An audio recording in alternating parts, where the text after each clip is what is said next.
अब तक आपने देखा इन्फ्लेशन के बारे में कि जब गुड्स और सर्विसेज का प्राइस बढ़ जाता है और मनी का करेंसी का वैल्यू कम होता है तो इन्फ्लेशन फील होता है। जनरल प्राइस लेवल से जब ये ऊपर जाता है तो इन्फ्लेशन कहा जाता है। कुछ टर्म है डिसइन्फ्लेशन जब कमी आती है और फिर ब्रेक इवन पॉइंट से जब नीचे आ जाता है और फिर गवर्नमेंट के प्रयास से जब ऊपर जाता है तो इसे रिफ्लेशन कहा जाता है। Inflation, disinflation, reflation 3 important term हो गया और एक होता है डिफ्लेशन। ये टर्म बहुत ही इंपॉर्टेंट है। चलिए अब जानते हैं आखिर इन्फ्लेशन है क्या। तो गुड्स और सर्विस महंगा हो गया, मनी और करेंसी का वैल्यू कम हो गया। बस उसी को देखना है कि जब मनी का फ्लो ज़्यादा हो जाता है तब होता है, या फिर जो दूसरा केस होगा उसमें होगा डिमांड पुल, यानी किसी चीज़ का डिमांड बढ़ जाना, गुड्स या सर्विस डिमांड बढ़ जाना। सप्लाई भी बढ़ गया लेकिन डिमांड बढ़ गया, और सप्लाई और डिमांड बढ़ने के बावजूद भी उसका डिमांड फुलफिल नहीं हो रहा है तो उसको डिमांड पुल। कॉस्ट पुश में क्या होता है कि कोई गुड्स या सर्विस का जो लागत बढ़ जाता है उस मुझे आशा ही नहीं विश्वास है कि आपने इसका पहला पार्ट देख लिया होगा। अगर नहीं देखे हैं तो ज़रूर देख लीजिए, आपका समझना काफ़ी आसान हो जाएगा। ये टॉपिक जो है आपका यूपीएससी हो, जेपीएससी हो, किसी भी स्टेट का सिविल सर्विसेज हो, जेएसएससी हो या किसी भी तरह का एग्जाम हो, उससे रिलेटेड, इन्फ्लेशन से रिलेटेड कोई भी सवाल आपका इससे बाहर नहीं आएगा। मैंने इससे पिछले इसमें जो बताया है उसको मैं डाल दे रहा हूँ, आप देख लीजिएगा। इन्फ्लेशन का मतलब क्या हो गया, सीधी सी बात है, प्राइस हाइक है। यह मैं पहले ही समझा चुका हूँ, उसमें देख लीजिएगा, उसको रिपीट करना उचित नहीं होगा, ठीक है। Price hike. तो अब हम लोग यहाँ क्या देखेंगे, हम लोग यहाँ देखेंगे, अब तक हम लोगों ने ये देखा था कि इन्फ्लेशन में जो टर्म आया था, इन्फ्लेशन आया था, डिसइन्फ्लेशन आया था, डीइन्फ्लेशन आया था और रिफ्लेशन आया था, ठीक है। अब उसमें क्या था कि हम लोगों ने देखा कि इन्फ्लेशन क्यों होता है, तो मनी या करेंसी का फ्लो अगर बढ़ जाना, डिमांड का पुल, मांग में बढ़ना, गुड्स या सर्विस का, और कॉस्ट पुश यानी लागत में बढ़ जाना, यही था लबोलबाब। आप देख लीजिए, इसका पिछला एपिसोड आप जरूर देख लीजिएगा। इन्फ्लेशन से रिलेटेड मोस्ट इंपॉर्टेंट है, वो आपको पूरी तरह से कॉन्सेप्ट को क्लियर कर देगा, फिर आपको इससे जुड़े हुए टॉपिक में कभी कोई परेशानी नहीं होने वाली है। अब चलिए हम लोग इसमें क्या देखेंगे, हम लोग चलिए इसमें देखना है कि इन्फ्लेशन को तो हम लोगों ने समझ लिया। अब इन्फ्लेशन में टाइप्स ऑफ इन्फ्लेशन में जनरली पूछता नहीं है। मेरा हमेशा से फोकस रहा है कि वैसी चीज़ों को बताया जाए कि आपका कॉन्सेप्ट भी डेवलप हो और जो आपसे पूछा जा रहा है वो मिस नहीं होना चाहिए। अब क्लास में बता दिए गैर जरूरी चीज़ें पूरी भरी पड़ी है क्लास में, और उससे रिलेटेड कोई पूछा ही नहीं, कुछ पूछा ही नहीं जा रहा, वो नहीं करना है कभी भी। अब टाइप्स ऑफ इन्फ्लेशन आपसे कभी क्या पूछा जाएगा, अब देख लीजिएगा। प्रीवियस ईयर का क्वेश्चन उल्टा कर देख लीजिए, प्रैक्टिस सेट उल्टा कर देख लीजिए कि क्या पूछा जा रहा है। इसीलिए मैं कह रहा हूँ कि आप जो टाइप्स ऑफ इन्फ्लेशन हम लोग देखेंगे, इसमें 2 इन्फ्लेशन का बात करेंगे हम लोग। टाइप्स में बहुत सारा होता है, गैलोपिंग होता है, रनिंग होता है, जंपिंग होता है, इन्फ्लेशन बहुत तरह का है, लेकिन वो रेलिवेंट नहीं है एग्जामिनेशन पॉइंट ऑफ व्यू से, ठीक है। टाइप्स में, इसमें टाइप्स किसका देख रहे हैं हम लोग, इन्फ्लेशन का देखेंगे। तो इसमें हम लोग को 2 ही देखना है जो दोनों इंपॉर्टेंट है। एक हो गया कोर इन्फ्लेशन, ठीक है, और दूसरा जो होगा वो होगा बोटल नेक।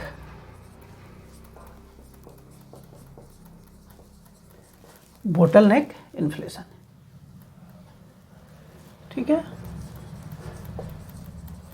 यही देखना है। चलिए इसको देख लेते हैं। तो कोर इन्फ्लेशन का मतलब क्या होता है। कोर इन्फ्लेशन, कोर प्रोडक्ट्स के लिए। अब आप एग्जाम्पल कमेंट कर सकते हैं कि कोर प्रोडक्ट्स आपके लिए क्या लग रहा है। अगर इंडिया के पॉइंट ऑफ व्यू से सोचे हम लोग, तो जो कोर प्रोडक्ट सबसे पहले आता है हम लोग के लिए क्या हो गया, क्रूड ऑयल। क्रूड ऑयल्स होगा सबसे पहले, क्या हो गया क्रूड ऑयल आया। चूँकि ये हमारा अपना प्रोडक्ट नहीं है, यानी हमारे यहाँ जो प्रोडक्शन होता है वो काफ़ी लिमिट है, इसीलिए क्या है कि ये हम लोग क्या करते हैं, इंपोर्ट करते हैं। अब इंपोर्ट करते हैं तो दूसरे देश के ऊपर निर्भर है ना, जो हमको दे रहा है, जहाँ से हम इंपोर्ट कर रहे हैं वहाँ बहुत कुछ डिपेंड करता है। तो क्रूड ऑयल का क्या है, ये क्रूड ऑयल हम जो इंपोर्ट करते हैं, अगर वहाँ महंगाई बढ़ गई तो क्रूड ऑयल महंगा हो गया। क्रूड ऑयल महंगा हो गया तो हमारे यहाँ एनर्जी से जुड़ा हुआ दोनों चीज़ें, सबसे ज़्यादा इंपॉर्टेंट क्या, पेट्रोल और डीजल महंगा। तो पेट्रोल और डीजल महंगा हो गया तो क्या हुआ कि उसके कारण सभी चीज़ें महंगी हो जाती है। पेट्रोल और डीजल अगर महंगा हो तो सभी चीज़ें महंगी हो जाती है। तो इंडिया के अगर इसमें बात करें तो क्या हो गया, क्रूड ऑयल। क्रूड ऑयल हमारा क्या हो गया, कोर प्रोडक्ट है, और अगर कोर प्रोडक्ट में महंगाई होता है तो उसका इन्फ्लेशन में असर पड़ना ही पड़ना है। वही मैंने क्या कहा था, कोर इन्फ्लेशन, यही तो लिखा था मैंने कि कोर इन्फ्लेशन। तो कोर इन्फ्लेशन में आपसे क्या सवाल हुआ, कोर इन्फ्लेशन क्यों होता है? तो कोर प्रोडक्ट में क्या हो गया, क्रूड ऑयल हो गया बेसिक। इसके बाद क्या हो गया कि जो खाने का बेसिक चीज़ है, क्या हो गया, गेहूँ, चावल, सब्जियों में बेसिकली क्या हो गया, आलू, प्याज, लहसुन। इसका क्या होता है ना कि सीधा सीधा असर पड़ता है। अगर इसमें थोड़ा सा भी बढ़ोतरी हुआ तो इन्फ्लेशन दिखने लगेगा। तो ये कोर प्रोडक्ट हो गया। कोर प्रोडक्ट में क्या, क्रूड ऑयल कोर प्रोडक्ट हो गया। हमारे डे टू डे का जो जरूरी चीज़ है, जैसे दूध महंगा हो गया, ब्रेड महंगा हो गया, आलू महंगा हो गया, प्याज महंगा हो गया, लहसुन महंगा है, या फिर चावल महंगा है, गेहूँ महंगा है। तो ये क्या है ना, कोर प्रोडक्ट है जो सीधे आपको टच कर रहा है। यानी महंगाई, शुगर, चीनी महंगी हो गई, तो क्या हो गया कि सब एक सीधे हो गया कि आपको महंगाई बढ़ा रहा है, महंगाई बढ़ता दिख रहा है। तो जब कोर प्रोडक्ट के कारण महंगाई हो तो उसी को हम लोग कोर इन्फ्लेशन कहते हैं। यानी कोर प्रोडक्ट आप समझ गए कि कोर प्रोडक्ट ऐसा हो गया जिसके बिना ज़िंदगी नहीं चल सकती है, और जो सीधे इन्फ्लेशन को इम्पैक्ट करता है तो वो कोर इन्फ्लेशन हो गया। ये बोटलनेक एक टर्म आया है, इसको समझिए। बोटलनेक इन्फ्लेशन क्या होता है कि बोटलनेक इन्फ्लेशन कुछ ऐसे देशों का एग्जाम्पल लीजिए जहां हमेशा अस्थिरता की स्थिति रहती है। कभी भी लड़ाई छिड़ सकता है, कभी भी सिविल वार हो सकता है, उस पर कोई देश अटैक कर सकता है। ठीक है, बहुत सारे एग्जाम्पल है। कुछ देश को अगर कोट करके देख लिया जाए, जैसे इजराइल फिलिस्तीन का जो चल रहा है, तो फिलिस्तीन और इजराइल के बीच हमेशा स्थिति बना रहता है। तो चूंकि इजराइल इकोनॉमिकली स्ट्रांग है इसलिए वहाँ इसका असर नहीं है, लेकिन फिलिस्तीन में हमेशा असर रहता है। इसलिए रहता है कि इजराइल के आसपास का जो देश है जहाँ ये संभावना बना रहता है कि लड़ाई छिड़ सकती है, तो इजराइल हो गया, ये फिलिस्तीन हो गया, सीरिया हो गया, ईरान हो गई, या फिर अफ्रीका के कई ऐसे देश जैसे सूडान हो गया। तो कुछ ऐसे देश हैं जहाँ क्या है कि हमेशा अस्थिरता की स्थिति रहती है, यानी उस देश में स्थिरता नहीं है। अभी आप पाकिस्तान को भी इसमें इंक्लूड कर सकते हैं कि पाकिस्तान में जो इन्फ्लेशन का रेट बहुत ज़्यादा है, वो क्यों है, क्योंकि उसकी जो स्थिरता है ना, जो राजनीतिक रूप से स्थिर होना चाहिए। देखिए, इकोनॉमी अपने जगह है, लेकिन किसी भी देश की स्थिरता का सीधे इन्फ्लेशन से इम्पैक्ट होता है, इन्फ्लेशन उसको इम्पैक्ट करता है। तो ऐसे देशों में क्या होता है कि इन्फ्लेशन, बोटलनेक का मतलब जान रहे हैं क्या होगा, बोतल हो गया, ये बोतल है, यहाँ पे इन्फ्लेशन फंसा हुआ है। ठीक है, इन्फ्लेशन जो है यहाँ फंसा हुआ है। देश की थोड़ी सी स्थिति इधर उधर हुई, फट से इन्फ्लेशन का जीन बाहर निकल जाएगा, यानी सब कुछ महंगा हो जाएगा, महंगाई दिखने लगेगी, इन्फ्लेशन बढ़ जाएगा। तो ये क्यों हो रहा है, क्योंकि देश की जो स्थिति है, ऐसे देशों में स्थिरता का अभाव पाया जाता है। तो ऐसे देशों में क्या होता है कि जो इन्फ्लेशन पाया जाता है उसको हम लोग बोटलनेक इन्फ्लेशन कहते हैं। समझ में आ गया होगा। दो टर्म हम लोग टाइप्स ऑफ इन्फ्लेशन है, बस दो ही ले रहे हैं क्योंकि यही दो पूछता ही है। कोर इन्फ्लेशन का मतलब समझ गए, और बोटलनेक इन्फ्लेशन का मतलब भी आप समझ गए हैं, इसकी रिवीजन की ज़रूरत नहीं है। अब चलिए क्या करते हैं हम लोग, कुछ और टर्म आता है तो उसको देख लेते हैं। तो आप जानते हैं रिसेशन तो सुने ही हैं, 2007-8 यूएस में रिसेंटली, इतना तो हम लोग जान ही रहे हैं। इससे पहले का रिसेशन का चर्चा कभी बाद में करेंगे, वो एक अलग ही टॉपिक है।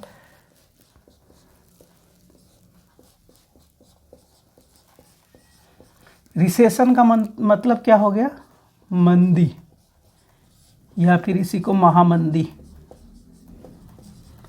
ये रिसेशन की स्थिति क्या है, तो रिसेशन कब होता है कि सरकार सभी कोशिश कर रही है, इसके बावजूद, सरकार के कोशिश के बावजूद क्या होता है कि अर्थव्यवस्था में वो गति नहीं मिल पाती है। तो वो अर्थव्यवस्था पहले स्थिर होती है और धीरे धीरे वो अर्थव्यवस्था बढ़ोतरी की ओर नहीं, एकदम ऐसी स्थिर हो जाती है कि वो रिसेशन का स्थिति हो जाता है। वहाँ लोगों का परचेजिंग पावर कम हो जाता है, गुड्स और सर्विस का अवेलेबिलिटी कम हो जाता है।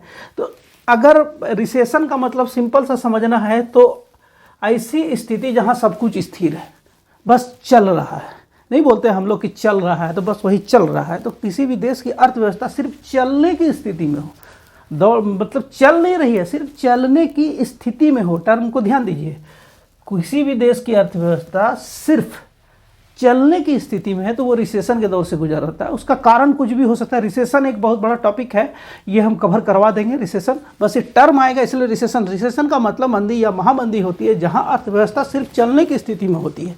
ठीक है, अभी एक टर्म आएगा इसलिए हम रिसेशन को बता रहे हैं। तो रिसेशन का मतलब हो गया, समझ गए। हम लोगों ने अभी इन्फ्लेशन को पढ़ा, इन्फ्लेशन तो समझ गए क्या हो गया, डिमांड पुल, कॉस्ट पुश और इंक्रीज इन मनी या करेंसी का फ्लो।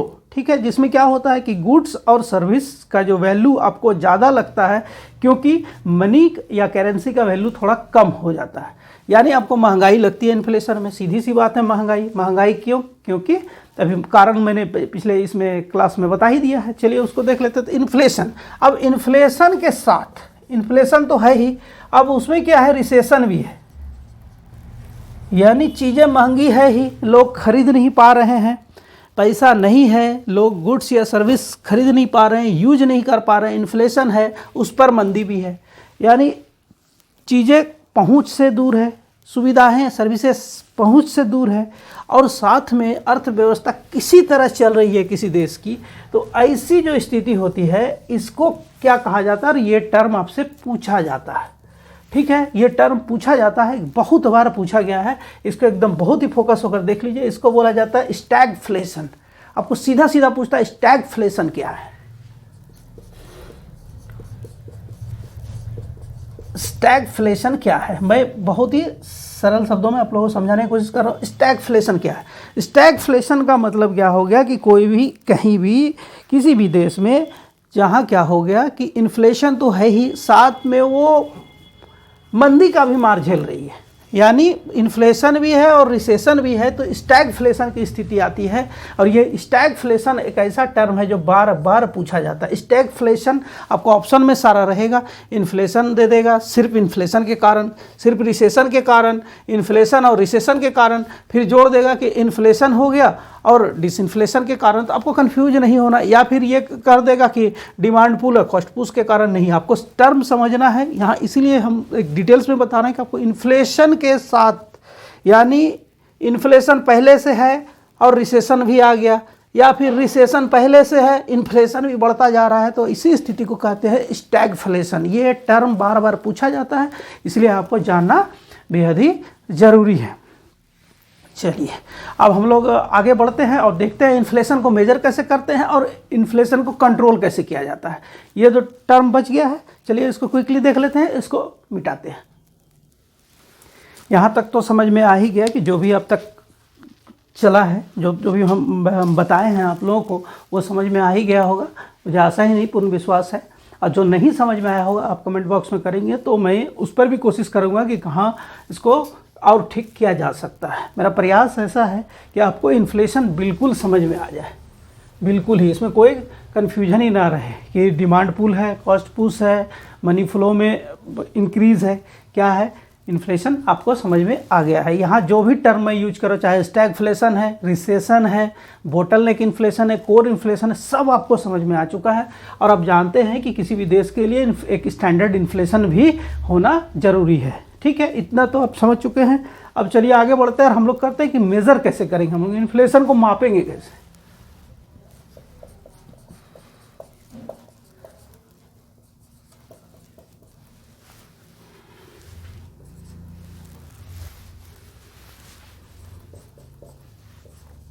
मेजरिंग ऑफ इन्फ्लेशन, ठीक है, लिख देते हैं मुद्रास्फीति की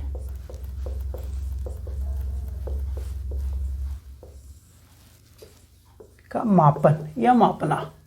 ठीक है,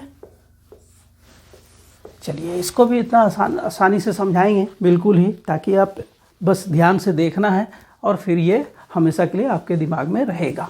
तो अगर हम लोग मेज़र करते हैं तो जो हम अब बात करेंगे इन्फ्लेशन का मेजरमेंट, इन्फ्लेशन को मापते कैसे हैं। ठीक है, तो इसमें क्या करेंगे हम लोग, देखेंगे किसके इसमें देखेंगे हम लोग, इंडिया के इसमें। ठीक है, कोई कन्फ्यूजन नहीं, इंडिया में हम लोग इन्फ्लेशन को कैसे मापते हैं। सबसे पहले यहाँ WPI, अगर आप लोग जानते हैं फट से कमेंट में कर देंगे। WPI क्या हो गया, होल सेल प्राइस इंडेक्स, ठीक है। सब अभी जो जो एग्जाम में पूछा जाएगा सब कुछ आएगा आपके पास। सीपीआई, सीपीआई बताइए आपको, किसी को अगर टाइप करना है तो कंज्यूमर प्राइस इंडेक्स। अब आपके दिमाग में आ रहा होगा इसमें कुछ छूट रहा है, नहीं कुछ नहीं छूट रहा है। बेस ईयर ना, बेस ईयर आप टाइप कर दीजिए, आप तब तक कमेंट कर दीजिए, इसके बाद हम बता रहे हैं बेस ईयर भी कब का क्या है। जीडीपी ये जो है ये नया टर्म है और सबसे ज़्यादा पॉपुलर है और इसी को यूज किया जा रहा है। जीडीपी डिफ्लेटर, आपको जीडीपी डिफ्लेटर बहुत कम टीचर बता रहे हैं, अभी आप देख लीजिएगा क्लासेस। बेसिकली वो डब्ल्यूपीआई और सीपीआई में ही फोकस करते हैं, लेकिन जीडीपी डिफ्लेटर अभी सबसे एक्यूरेट निकालता है, ठीक है। किसको? तो इन्फ्लेशन को। तो जीडीपी डिफ्लेटर हम लोग यहाँ क्या कर रहे हैं, यहाँ क्या है कि होलसेल प्राइस इंडेक्स। चलिए इसका बेस ईयर लिखते हैं। बेस ईयर बार बार पूछता है, इसको तो एकदम घोल कर पी लीजिए कि बेस ईयर क्या है। इसका बेस ईयर है, दूसरे कलर से लिखते हैं ताकि हाईलाइटेड रहे, ठीक है। इसका बेस ईयर हो गया 2011-12। बहुत बार रेलवे तो रेगुलर, रेलवे और एसएससी रेगुलर पूछता है इसको, ठीक है। किसका बेस है? डब्ल्यूपीआई सीपीआई का बेस ईयर क्या क्या है ये हमेशा पूछता है आपसे, ठीक है। इसको एकदम कंफ्यूज नहीं होना और दिमाग में रखना है। ये दो का बेस ईयर आप कर लीजिए पहले, एकदम कंठस्थ, इसमें भूलना नहीं है। ये 2017 से चल रहा है और अभी तक चेंज नहीं हुआ है, लेटेस्ट डेटा है। जब भी कुछ होता है तो हम अपडेट कर देते हैं क्लास में, ठीक है। तो चलिए होलसेल प्राइस। अब होलसेल प्राइस क्या है कि देखिए बेस ईयर यहाँ लिखने का मतलब क्या हो गया कि एक होता है basket of goods, basket of goods. Basket of goods जो है उसमें भारत सरकार 697 ये सब सीधे सीधे को 697 गुड्स को ऐड की हुई है। चलिए इसको भी हाईलाइट कर दे रहे हैं आपके लिए। हाँ, तो 697 बास्केट। देखिए इसमें सवाल क्या क्या आ गया। होलसेल प्राइस इंडेक्स में बेस ईयर क्या है, मोस्ट इंपॉर्टेंट सवाल। अब बास्केट ऑफ गुड्स में कितना प्रोडक्ट है, 697 सवाल। बैंकिंग का बहुत ही इंपॉर्टेंट क्वेश्चन है, बैंकिंग एसएससी दोनों में ये पूछता है। तो क्या हो गया 697 प्रोडक्ट। अब बास्केट ऑफ गुड्स में 697 प्रोडक्ट जो सीधे सीधे हमारे आपके जीवन से जुड़ा हुआ है, जिसके प्राइस में वृद्धि होने से हमें महंगाई यानी इन्फ्लेशन समझ में आता है, हमें समझ में आता है, समाज को समझ में आता है, राज्य को समझ में आता है, देश को समझ में आता है। यानी देश में इन्फ्लेशन जब होता है तो उसके पीछे इस 697 गुड्स का इम्पोर्टेंट रोल होता है। कोई भी गुड्स जो आपके ज़िंदगी में आसपास जो भी है देख लीजिए वो सारा इसमें है। 697 प्रोडक्ट को इसमें शामिल किया गया है। इसमें क्या किया जाता है, होलसेल प्राइस इंडेक्स निकाला कैसे जाता है। तो 697 जो सामान है उसका 2011 में क्या रेट था और आज क्या रेट है। यानी 2011-12 में अगर चीनी 25 रुपये किलो मिल रहा था और आज अगर चीनी 45 रुपये किलो मिल रहा है, तो वो जो अंतर हो रहा है ना, उसी अंतर को निकालता कौन है। इस अंतर से क्या निकलेगा, इन्फ्लेशन। हम लोग क्या देख रहे हैं, मेजरिंग ऑफ इन्फ्लेशन। इन्फ्लेशन को निकालते कैसे हैं, तो बास्केट ऑफ गुड्स में जो 697 प्रोडक्ट है उसका बेस ईयर में उस प्रोडक्ट का क्या कीमत था और आज के डेट में करंट सिचुएशन में, करंट समय में क्या प्राइस है, उसका जो प्राइस वेरी कर रहा है उसी से इन्फ्लेशन निकलता है। यानी इन्फ्लेशन कैसे निकाल रहे हैं हम लोग, होलसेल प्राइस इंडेक्स में बास्केट ऑफ गुड्स से कंपेयर करके, करंट प्राइस से कंपेयर करके बास्केट ऑफ गुड्स का जो अंतर होता है उससे हम लोग इन्फ्लेशन निकालते हैं। ये कंज्यूमर प्राइस इंडेक्स जो है ये उपभोक्ता मूल्य सूचकांक, ठीक है। इसका थोड़ा टर्म है, दो है, समझ लेना है। उपभोक्ता मूल्य सूचकांक क्या हो गया, उपभोक्ता मूल्य सूचकांक ये क्या हो गया कि ये 2012 उपभोग, हम लोग जो उपभोग कर रहे हैं, उपभोक्ता जो है उसका 2012 में किसी चीज़ का क्या वैल्यू था और आज के डेट में क्या वैल्यू है, उसका जो अंतर होता है उसको निकालना। यहाँ अंतर क्या है, होलसेल प्राइस इंडेक्स और ये उपभोक्ता। तो यहाँ क्या हो गया कि यहाँ 697 गुड्स, ठीक है, जो होलसेल प्राइस उसमें क्या था और आज उस समय यानी 2011-12 में होलसेल का प्राइस क्या था और फिर करंट समय में जो होलसेल का प्राइस क्या, उसका अंतर निकलता है। यहाँ कंज्यूमर में सीधे सीधे उपभोक्ता का क्या, अगर उपभोक्ता को 2012 में मान लीजिए चीनी 30 रुपया मिलता था, आज के डेट में उपभोक्ता को अगर 50 रुपया मिल रहा है, तो ये एक अंतर है। ये डेटा कलेक्ट कैसे होता है, और इसी आधार पर जानते हैं जो डीए दिया जाता है ना, कर्मियों को अलाउंस मिलता है ना, डीए जानते हैं ना, जो एम्प्लॉय लोगों को मिलता है, तो डीए, उसका निर्धारण इसी से होता है। किससे होता है? Consumer price. मोस्ट इंपॉर्टेंट सवाल आपसे सीधा सीधा पूछा जाएगा कि एम्प्लॉय का जो डीए बढ़ता है, वो डीए का निर्धारण किसके आधार पे होता है? तो वो होता है कंज्यूमर प्राइस इंडेक्स। नहीं भूलना है बिल्कुल। क्या हो गया? डीए जो है वो किसके कारण बढ़ रहा है? Consumer price index. क्या? डीए। सीधा सीधा सवाल। उसका बेस ईयर क्या है? 12। अब चलिए देखते हैं उसको। तो कंज्यूमर प्राइस इंडेक्स जो है ना, इसको कैलकुलेट दो तरीके से किया जाता है। शहरी क्षेत्र में, शहरी और ग्रामीण इसलिए लिखा, रूरल और अर्बन। तो शहरी क्षेत्र जो अर्बन एरिया में इसको कलेक्ट करने का काम करता है CSO, जानते होंगे, केंद्रीय सांख्यिकी संगठन। ये क्या होगा? सेंट्रल स्टैटिस्टिकल ऑफिस, CSO, केंद्रीय सांख्यिकी संगठन। और इसमें क्या करता है? ये है पोस्टल डिपार्टमेंट। अब आपसे सवाल ये पूछ सकता है कि डीए का निर्धारण में इसमें से कौन जुड़ा हुआ नहीं होता है? तो उसमें ऑप्शन CSO रहेगा, पोस्टल डिपार्टमेंट रहेगा, बैंक लिख देगा। तो कौन नहीं हुआ? बैंक नहीं हुआ। तो जब आपके पास कॉन्सेप्ट रहेगा, आप बिल्कुल समझ रहे हैं डिटेल्स में, तभी ना आप अटेम्प्ट ले सकते हैं। आप इसको सिर्फ प्रैक्टिस सेट में प्रैक्टिस करके नहीं कर सकते। ये रटने का चीज़ नहीं, ये समझने का चीज़ है। अगर आप एक बार समझ गए तो फिर कभी कोई कन्फ्यूजन नहीं रहने वाला है। तो यहाँ हम लोग कंज्यूमर प्राइस इंडेक्स की बात कर रहे हैं, जो अर्बन बेल्ट में CSO करता है, केंद्रीय सांख्यिकी संगठन, और ग्रामीण क्षेत्र में पोस्टल डिपार्टमेंट जो डेटा कलेक्ट करती है, उसी डेटा के आधार पर तुलना किया जाता है 2012 से। और फिर क्या होता है कि इन्फ्लेशन हम लोग को क्या होता है? हम लोग को फाइनली क्या कर रहा है? अल्टीमेटली हम लोग मेजरिंग ऑफ इन्फ्लेशन, हम लोग मुद्रास्फीति को निकाल रहे हैं कि मुद्रास्फीति कितना %, क्या है, नहीं है, क्यों है, कैसे है। तो वो कैसे हम लोग मेजर कर रहे हैं? तो मेजर कर रहे हैं होलसेल प्राइस इंडेक्स और कंज्यूमर प्राइस इंडेक्स। अब जो सबसे पॉपुलर है वो है GDP डिफ्लेटर। इस टर्म को बढ़िया से समझिए। GDP डिफ्लेटर क्या हो गया? पहले इसको एक फार्मूला आता है, सीधा सीधा यही रहता है। GDP डिफ्लेटर का फार्मूला जो है ना, उसको देख लीजिए। GDP डिफ्लेटर का जो फार्मूला है, ये सीधे सीधे फार्मूला देगा और ऑप्शन में ये चारों फार्मूला दे देगा, और उसी फार्मूला से आपको करेक्ट को चुनना है। नॉर्मल प्राइस,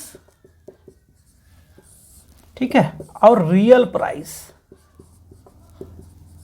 इंटू 100, ये फार्मूला है किसका? तो GDP डिफ्लेटर का। ये GDP डिफ्लेटर का फार्मूला हो गया आपके सामने। क्या हो गया कि नॉर्मल प्राइस और रियल प्राइस इंटू 100, ये GDP डिफ्लेटर है। ये नॉर्मल प्राइस क्या है? तो नॉर्मल प्राइस, चलिए यहाँ लिख देते हैं ताकि कंफ्यूजन नहीं हो। नॉर्मल प्राइस जो है, नॉर्मल प्राइस कैसे निकलेगा भाई? तो नॉर्मल प्राइस जो है वो होता है करंट प्राइस। आज के डेट में किसी गुड्स या सर्विस का जो प्राइस वैल्यू है, यानी करंट प्राइस हो गया। क्या होगा? नॉर्मल प्राइस क्या हो गया? Current price. मान लीजिए कि चीनी है, तो करंट प्राइस आज क्या हो गया? तो 50 रुपया है, ठीक है। तो नॉर्मल प्राइस क्या हो गया कि जो आज के डेट में जो प्राइस है किसी चीज़ का, वो हो गया नॉर्मल प्राइस। और रियल प्राइस क्या हो गया कि बेस ईयर में जो GDP था, ये रियल प्राइस, रियल प्राइस। इसमें क्या हो गया कि जो बेस ईयर है, मतलब कोई भी प्रोडक्ट है, ठीक है, कोई भी प्रोडक्ट अगर उसका करंट प्राइस क्या है और रियल प्राइस, बेस ईयर में जो GDP था, ठीक है, GDP एक टर्म है, वो पूरा का पूरा वो क्लास होगा, एक कंप्लीट क्लास होगा उसमें। तो बेस ईयर में जो GDP था, ग्रॉस डोमेस्टिक प्रोडक्ट, GDP जो था, ठीक है, बेस ईयर का GDP और करंट प्राइस, नॉर्मल प्राइस हो गया। तो नॉर्मल प्राइस में हो गया करंट प्राइस और रियल प्राइस में हो गया बेस ईयर का जो GDP था इंटू 100 अगर करेंगे तो हम लोग को क्या मिलेगा? GDP deflator. और GDP डिफ्लेटर से ही कहा जाता है कि इन्फ्लेशन का सटीक माप आता है क्योंकि ये होलसेल प्राइस इंडेक्स और कंज्यूमर प्राइस इंडेक्स क्या होता है कि हमेशा वेरी करता है। आप जब कंपेयर कर रहे होते हैं उस समय भी वेरी कर रहा होता है और डे टू डे वो वेरी कर रहा होता है, तो एग्जैक्ट इन्फ्लेशन हम लोग को नहीं मिल पाता है। इसीलिए जीडीपी डिफ्लेटर जो है मोस्ट इंपॉर्टेंट हो जाता है। और जीडीपी डिफ्लेटर से हम लोग क्या निकालते हैं, तो बताइए इन्फ्लेशन कैसे। मेजरिंग ऑफ इन्फ्लेशन का मोस्ट इंपॉर्टेंट जो टॉप ये हो गया पार्ट हो गया, वो हो गया जीडीपी डिफ्लेटर। इसका मतलब है कि जीडीपी डिफ्लेटर से हम लोग इन्फ्लेशन को निकालते हैं और ये सबसे सटीक तरीका है। ठीक है, अब हम लोग आगे बढ़ते हैं। तो अब इसमें क्या हो गया कि अब इसको इन्फ्लेशन को कंट्रोल कैसे करते हैं, बस वही, और यहाँ पे ख़त्म हो जाएगा कि इन्फ्लेशन को कंट्रोल कैसे करेंगे। तो इन्फ्लेशन को कंट्रोल करने के लिए क्या क्या तरीका अपनाया जाता है। तो अब तक हम लोग इन्फ्लेशन को समझ गए, इसके बाद इन्फ्लेशन क्यों होता है इसको समझ गए, टाइप्स ऑफ इन्फ्लेशन को समझ चुके हैं, और अभी हम लोगों ने मेजरिंग ऑफ इन्फ्लेशन को भी समझ लिया। अब फाइनल है इसमें, फाइनली हम लोग अंत की ओर जा रहे हैं। इसमें क्या है कि कंट्रोल कैसे होता है इन्फ्लेशन। तो इन्फ्लेशन को कंट्रोल करने के लिए जो बेसिकली जो अप्रोच एडॉप्ट किया जाता है इन इंडिया, अभी इंडिया के इसमें बात कर रहे हैं, इंडिया को लेकर चल रहे हैं हम लोग, ऐसे वर्ल्ड का भी टर्म आएगा। तो इसमें क्या होता है कि सबसे पहले आप जानते हैं कि जो अगर इसको कंट्रोल करना है, तो चलिए नहीं एक ऐसा स्पष्ट रूप से कर देता ना, ये सीधा टेढ़ा मत देखिएगा, बस ये देखिए टॉपिक समझ में आ रहा है कि नहीं, ठीक ना। क्रेडिट एंड मॉनेटरी पॉलिसी जानते हैं, ये आरबीआई लेकर आती है।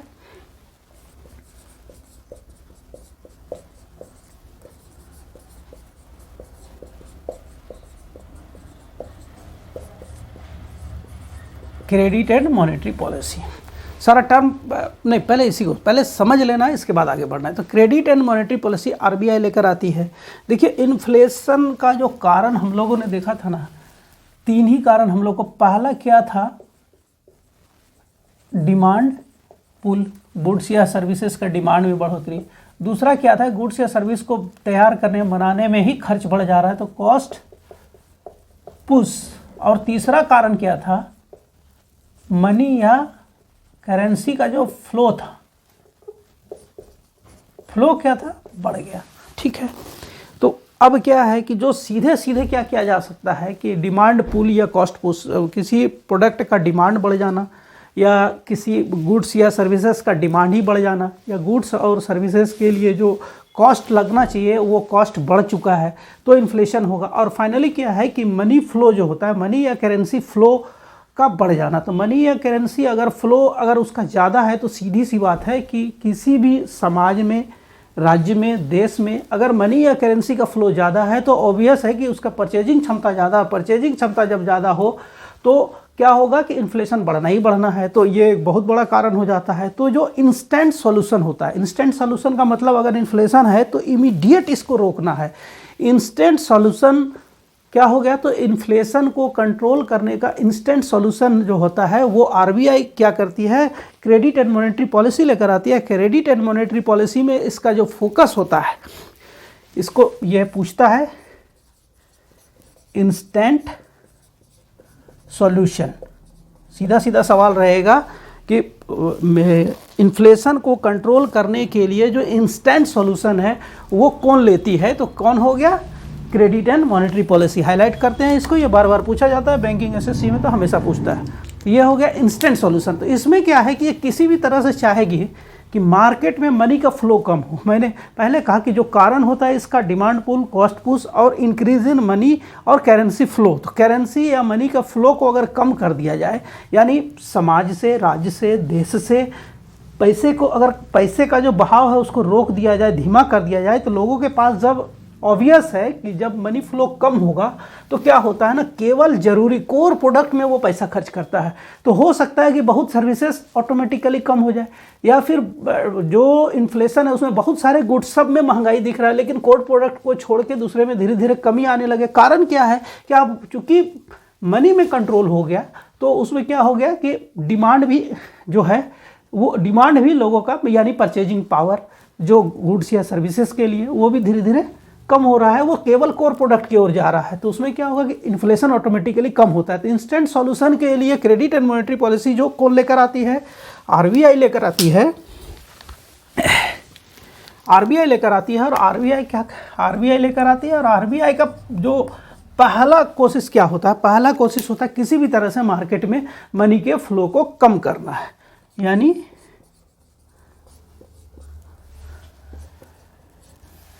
मनी फ्लो को कम करना है। अब मनी फ्लो को कम करने के लिए वो सारा measure, credit and monetary policy जो आरबीआई का लेकर आता है, वो पूरा का पूरा एक क्लास होगा उसमें, वो उसमें समझाएंगे आपको, सारा टर्म आएगा उसमें क्या क्या आता है, जैसे सीआरआर कैश रिजर्व रेशियो आएगा, एसएलआर आएगा, बैंक रेट आएगा, रिवर्स रेपो रेट आएगा, ये सारा क्या है क्रेडिट एंड मॉनेटरी पॉलिसी के अंदर आता है। लेकिन फाइनली ये समझ लीजिए इन्फ्लेशन के दृष्टिकोण से कि इंस्टेंट सॉल्यूशन के लिए मनी के फ्लो को कम करना, और मनी के फ्लो को कम करने के लिए आरबीआई ऐसा पॉलिसी लेकर आएगी जिसमें कि मार्केट में मनी का जो फ्लो है वो कम हो, और क्या होगा कि पैसा जो है फिर से सरकार के पास आए। तो सरकार के पास पैसा कब आएगी, जब मान लीजिए आप लोन लिए हैं, अब लोन लिए हैं, लोन महंगा पड़ गया, तो आप लोन लेने से बचेंगे। तो अगर लोन लेने से बचे, लोन लेने तो पैसा कहाँ जाता, लोगों के पास जाता तो मनी फ्लो बढ़ता। लेकिन अगर लोन का रेट, इंटरेस्ट रेट बढ़ गया तो लोन लेने से बचेंगे, तो पैसा तो नहीं जा रहा है लोगों के पास, तो पैसा को, मनी के फ्लो को कम किया गया। ठीक है, तो लोन इस समय क्या, जब इन्फ्लेशन ज़्यादा होता है तो बैंकों का झुकाव लोन देने की ओर नहीं होता है। सरकार भी चाहती है कि इसको लोन कैसे नहीं दिया जाए, मनी फ्लो को कंट्रोल करना है। अब कैश रिजर्व रेशियो है, आरबीआई कैश रिजर्व रेशियो रखती है, तो उसका रेट बढ़ा दे तो क्या होगा कि बैंक को ज़्यादा पैसा जमा करना पड़ रहा है आरबीआई के पास, तो बैंक लोन देने की स्थिति में नहीं है। यानी क्रेडिट एंड मॉनेटरी पॉलिसी का जो पूरा फोकस होगा वो होगा किसी भी तरह से मनी के फ्लो को कम करना है। ये कंट्रोल करने का इंस्टेंट सॉल्यूशन है, ये मनी फ्लो को कम करना। चलिए अब अगला देख लेते हैं हम लोग। यहां तो समझ गए क्रेडिट एंड मॉनेटरी पॉलिसी। अब दूसरा है कि फिस्कल पॉलिसी।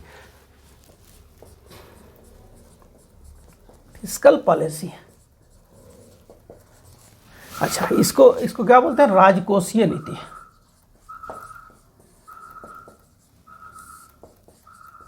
राजकोष जानते हैं, सरकार का खजाना, गवर्नमेंट के पास का जो कोष है उसी को राजकोष कहते हैं, चाहे केंद्र हो या राज्य हो। ठीक है, तो राजकोष हो गया। राजकोषीय नीति क्या, फिस्कल पॉलिसी हो गया। ये क्रेडिट एंड मॉनेटरी पॉलिसी जो है, इसको हम लोग हिंदी में लिखना है, नहीं लिखना जरूरी नहीं है, इसे जान लीजिए मौद्रिक नीति बोलते हैं इसको। फिस्कल पॉलिसी इसीलिए राजकोषीय नीति लिखेगी, ये टर्म आता है। तो राजकोषीय नीति, फिस्कल पॉलिसी में क्या है, इसका भी जो फोकस होगा ना, वो किसी भी तरह से यही होगा कि मनी के फ्लो को कम करना है। मनी फ्लो जब तक कम नहीं होगा, इन्फ्लेशन कंट्रोल नहीं होगा, तो मनी फ्लो को कम करना है। मनी फ्लो को कम करने का इसका तरीका अलग होता है। आरबीआई का जो क्रेडिट एंड मॉनेटरी पॉलिसी था, इसमें तरीका इसलिए अलग था कि वो सीधे सीधे किसी भी तरह से लोगों के हाथ में पैसा जाने से रोकना था। यहाँ क्या है, ये मनी फ्लो को कंट्रोल करने का कोशिश क्या होगा, इसमें क्या होगा कि सरकार जो भी कर रही है, मान लीजिए सरकार किसी चीज़ में सब्सिडी दे रही है। अब सब्सिडी दे रही है तो लोग उस चीज़ को ले रहे हैं, अगर सब्सिडी हटा दे तो नहीं ले। ठीक है, अब समझिए कि एक एग्जाम्पल लीजिए कि मान लीजिए कि कोई प्रोडक्ट है, ठीक है, तो वो क्या हो गया कि प्रोडक्ट में अगर सब्सिडी हटा दिया है, सब्सिडी का मतलब छूट है, एक तरह से समझिए सीधे सीधे वो डिस्काउंट है। तो सब्सिडी अगर गवर्नमेंट दे रही है किसी प्रोडक्ट में, और अगर उस प्रोडक्ट सब्सिडी को हटा दे तो वो प्रोडक्ट पहले की तुलना में डिमांड कम हो जाएगा। जब डिमांड कम होगा तो उसका रेट कंट्रोल हो जाएगा। मान लीजिए कि कोई यूरिया खाद ही है, अब यूरिया खाद में सरकार सब्सिडी दे रही है, उसका डिमांड बहुत ज़्यादा हो रहा है, बहुत ज़्यादा यूज होने लगा, किसान बहुत ज़्यादा यूज कर रहे हैं, लेकिन उससे जो सॉइल का फर्टिलिटी है वो इफेक्टेड होता है। तो सरकार क्या करेगी कि चलो यूरिया का डिमांड ज़्यादा है तो यूरिया महंगी भी हो रही है, और इससे खेतों को यानी सॉइल्स को भी नुकसान है। तो इस केस में क्या करेगी, उसके सब्सिडी को कम करेगी या हटा देगी। तो क्या होगा कि यूरिया कम परचेज करेंगे। अगर यूरिया कम परचेज करेंगे, डिमांड कम हो गया, तो यूरिया का रेट मार्केट के कंपटीशन के हिसाब से तय हो जाएगा। अब क्या हो गया कि रेट में कमी आएगी क्योंकि डिमांड कम हो गया, और दूसरा है यूज भी कम हो सकता है संभावना है। तो एक एग्जांपल हम बता रहे हैं कि सब्सिडी, किसी भी चीज़ में अगर सब्सिडी दे रहे, सब्सिडी को कटौती कर दे तो मनी फ्लो कम होना ही होना है। क्योंकि गवर्नमेंट कोई पॉलिसी बना रही है, आप टैक्स स्ट्रक्चर ऐसा बना दे कि किसी पर्टिकुलर चीज़ जो लग्जरी आइटम है, मान लीजिए इंपोर्टेड कार्स है, अब इंपोर्टेड कार्स में अगर टैक्स जो इंडिया में बन रही कार है उसके बराबर हो तो ज़्यादातर विदेशी कार लोग लेंगे। तो सरकार क्या करेगी कि चूँकि उसका डिमांड को कम करना है, और कम करेंगे तो कम्पिटिटिव हो सकता है उसका ये प्राइस। तो इस तरह क्या करे, चूँकि इसका इम्पैक्ट इंडियन प्रोडक्ट में होगा, तो ये क्या करेगी कि टैक्स बढ़ा देगी। अगर टैक्स बढ़ा दे इंपोर्टेड कार में तो शायद बिकना कम हो जाए, और जो इंडिजिनस जो भारत में कारें बन रही है उसकी बिक्री बढ़ जाए तो वो क्षेत्र बूम कर सकता है। तो सरकार क्या करती है कि इन्फ्लेशन को कंट्रोल, महंगाई को कंट्रोल करने के लिए जो नीति बनाती है वो स्थायित्व वाला होता है, लॉन्ग रन को सोच करके। ये इंस्टेंट सॉल्यूशन नहीं है, लॉन्ग रन सॉल्यूशन है। तो क्या होगा, मनी फ्लो को कंट्रोल करने के लिए वो स्कीम्स में करेगी कटौती, सब्सिडी में करेगी कटौती, टैक्स स्ट्रक्चर में बदलाव कर देगी, और गवर्नमेंट जो सीधे सीधे लोन देती है वो कम कर देगी। ठीक है, तो क्या होगा कि जो मनी का फ्लो है वो कम हो जाएगा। ये फिस्कल पॉलिसी हो गया। अब जो आ जाता है इसमें बजट, बजट भी है क्या कि लॉन्ग रन का है। बजट तो जानते हैं, बजट जो आता है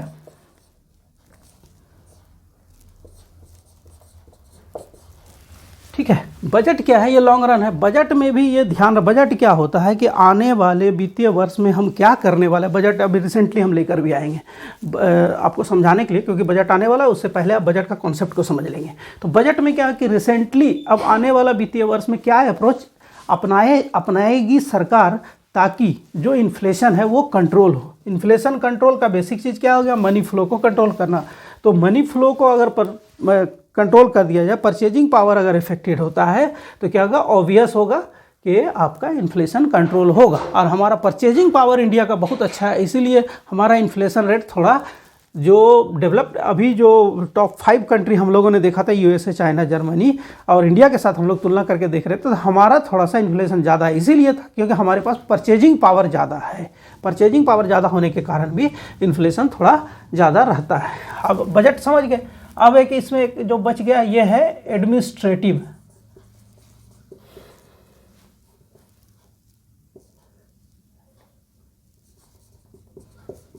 एडमिनिस्ट्रेटिव अप्रोच, प्रशासनिक प्रयास। ठीक है, तो ये क्या हो गया, एडमिनिस्ट्रेटिव अप्रोच। अब एडमिनिस्ट्रेटिव अप्रोच को एक छोटा सा एग्जांपल से समझिए और यहीं पे हम लोग खत्म करेंगे, क्लास बड़ा हो रहा है। तो एडमिनिस्ट्रेटिव अप्रोच में क्या होता है, मान लीजिए अभी आज के डेट में प्याज का कीमत ज़्यादा है। ठीक है, इंडिया मार्केट में जो जनरली 25 रुपया होना चाहिए वो 50 रुपया हो रहा है। कारण पता लगाएगी तो कारण क्या होगा कि जो हमारे यहाँ प्याज का उत्पादन हुआ था उसका प्याज ज़्यादातर विदेशों में चला गया। अगर विदेशों में चला जा रहा है, भेजा जा रहा है कंटिन्यूसली, और हमारे यहाँ भी महंगा हो रहा है, तो एडमिनिस्ट्रेटिव अप्रोच के तहत क्या किया जाएगा कि उस पर कंट्रोल, कि नहीं अब प्याज विदेश नहीं भेजा जाएगा। दूसरा, जमाखोरी पे रोक लगेगी कि कोई प्याज को स्टॉक कर ले रहा है कि नहीं, आज महंगाई है, प्याज को रोक ले रहे हैं, 50 की जगह 80 होगा तब बेचेंगे। तो इस तरह जमाखोरी पे, इससे जुड़ा हुआ जैसे भ्रष्टाचार है उस पर रोक।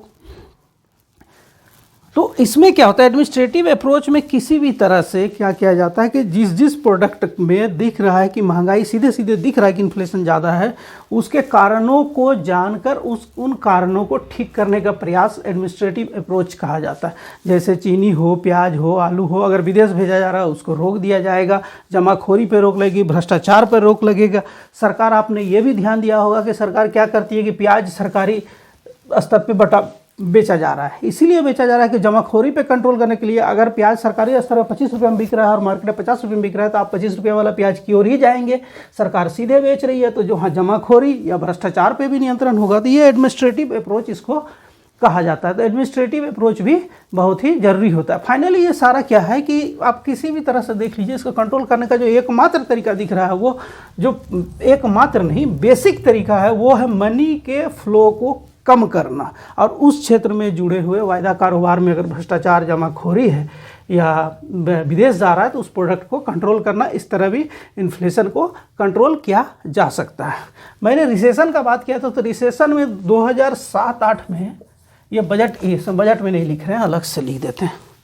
एक क्वांटिटेटिव ईजिंग एक टर्म आता है, इसको देख लीजिए। क्वांटिटेटिव, ये छूट जाएगा ना, इससे रिलेटेड है। क्वांटिटेटिव ईजिंग क्या है कि 2007-8 में जो यूएस और जापान में रिसेशन था, तो यूएस और जापान क्या किया, इसको शिंजो आबे उस समय प्रधानमंत्री थे, एबेनोमिक्स भी बोला जाता है। क्वांटिटेटिव ईजिंग को एबेनोमिक्स भी बोला जाता है, इंपॉर्टेंट बात है। चलिए, तो क्वांटिटेटिव 2007-8 में क्या हुआ था कि यूएस और जापान दोनों स्ट्रांग इकोनॉमी और दोनों देशों में रिसेशन था, यानी मंदी का दौर चल रहा था। तो उस समय क्या क्या था कि दोनों देशों ने क्या किया कि मनी के फ्लो को हम लोग यहाँ क्या करते हैं, मनी के फ्लो को कंट्रोल कर रहे हैं, ये दोनों ने मनी के फ्लो को बढ़ा दिया। यानी क्या किया, क्वांटिटिव ईजिंग में क्या हुआ था, सीधा क्वेश्चन है, मनी फ्लो को कम करता है इन्फ्लेशन, ये क्या किया कि बढ़ा दिया। ये किस लिए बढ़ाया, क्योंकि इसका जो अर्थव्यवस्था था वो रिसेशन के दौर से गुजर रहा था, और रिसेशन से बचने के लिए ये क्या क्या क्वांटिटिव ईजिंग के तहत मनी फ्लो को बढ़ा दिया। इसका मतलब ज़्यादा से ज़्यादा मनी प्रिंट करवाया, और प्रिंट करके ये जनता के बीच मनी प्रिंट हुआ तो जनता के बीच गया, तो मनी फ्लो जब बढ़ गया तो क्या हुआ कि उसके इकोनॉमी में जो अस्थिरता थी, जो मंदी के दौर से गुजर रहा था, वो इकोनॉमी धीरे धीरे बूम करने लगा, क्योंकि लोगों का परचेजिंग पावर बढ़ गया। अब परचेजिंग पावर बढ़ने के कारण ही गुड्स या सर्विसेज का डिमांड बढ़ता है, और जब गुड्स और सर्विसेज का डिमांड बढ़ेगा तो एक सर्टन इन्फ्लेशन रहेगा, जो मैंने पहले कहा था चाइना के केस में अप्लाई हुआ कि एक इन्फ्लेशन का एक स्टैंडर्ड रेट होना बहुत जरूरी है, जो ये बताता है कि किसी भी देश की जो अर्थव्यवस्था है वो कैसी है। अगर अर्थव्यवस्था इकोनॉमिकली अगर स्ट्रांग है तो एक स्टैंडर्ड इन्फ्लेशन होना जरूरी है। क्वांटिटिव ईजिंग के द्वारा यूएसए और जापान, ये लिख देते हैं, पूछता है यूएसए और जापान, ये दोनों देश क्वांटिटिव ईजिंग से, एबेनॉमिक्स से ही अपने यहाँ रिसेशन से बाहर निकला था। ठीक है, इस तरह ये टॉपिक कंप्लीट होता है। इसका 2 क्लास हो गया, दोनों क्लास देख लीजिएगा। ठीक है, चलिए, थैंक यू फॉर वॉचिंग।